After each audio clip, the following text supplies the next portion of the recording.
Hey, what's going on, guys? This is John with GoWesty. Today we're going to install the GVW Fridge Elimination. It's always recommended to have a Bentley manual to assist you when removing the refrigerator or working on your van. The door can be opened and then lifted off. And remove the caps from the 4 Phillips head screws on the fridge face, and remove the Phillips head screws holding the door frame in. Before the door frame can be removed, we need to remove the small Phillips head screw from the bottom edge of the stove panel. Now the frame can be removed, pivoting the hinge side out first, then pulling the frame from the cabinet. Now we'll remove the forward galley door the same way the refrigerator door was removed, and pull the silverware drawer from the cabinetry. This drawer is held in by 2 plastic hooks that need to be pushed out to release the drawer. There are 2 screws on the inside wall of the cabinetry that help hold the refrigerator in place. Remove both of these screws and move to the small door on the other side of the refrigerator. There's another screw inside this cabinet that needs removal, and then inside the compartment above it is the last Phillips head screw we need to remove from the side of the refrigerator. Once we have all of those screws out, let's head outside and turn off our gas at the valve on the LP tank.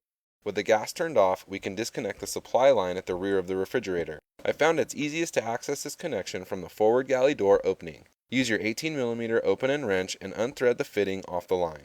After we've disconnected this supply line, we're also going to disconnect the 3-pin and single-pin electrical connectors from the refrigerator.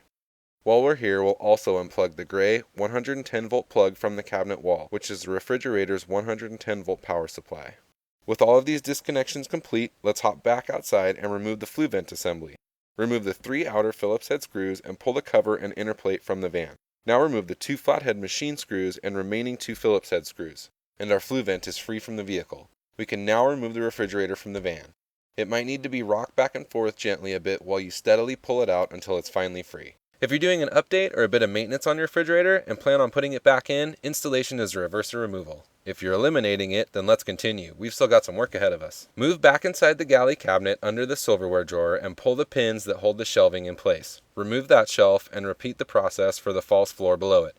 Did you guys know there was a false floor there? I bet you did. That's where you hide your stash of kitchen supplies. Anyway, remove the screws and the adel clamps holding the LP line to the cabinet wall. Now there are a couple of ways to proceed here. I cut the line as I'm not going to reuse it in its current length. You can, however, remove it without cutting it by disassembling the plates that hold it through the floor. If you want to pursue that path, the instructions for it are in the Bentley. Outside at the LP tank, we'll disconnect the lower side of the line and pull it and its grommet from the van. Use the included grommet from the kit to plug that hole and the cap to cap off the LP supply port. Crack the gas valve open slightly and use soap and water to check for leaks.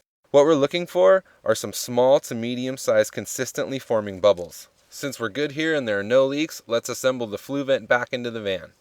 Grab the original gasket, cover, Phillips head screws, and the block-off plate. Align the screw holes in the block-off plate with the holes in the gasket and mount it at the 2 outer mounting holes.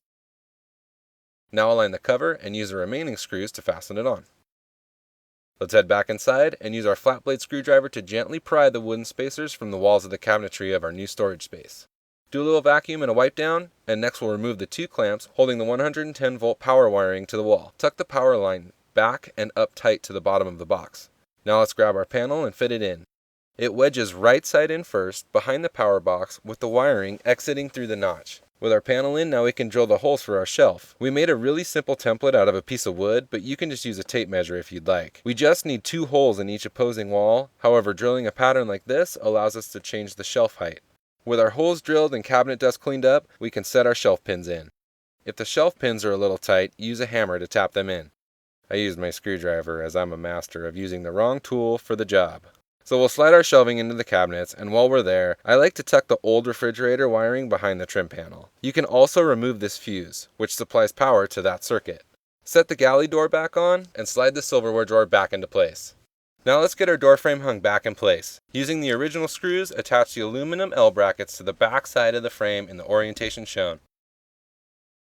Set the frame in place, pop the screw caps back on, and use the provided screws to attach the brackets on the inside of the cabinetry. We can also put the small screw back into the bottom edge of the stove face. To clean up the door, just remove the screws along the edge of the shelving insulation found under the brown rubber seal. Pull the shelving and wipe down the door, and use the included black screws to fill in the empty holes if you wish. Hang your door back on and enjoy your new cabinet space.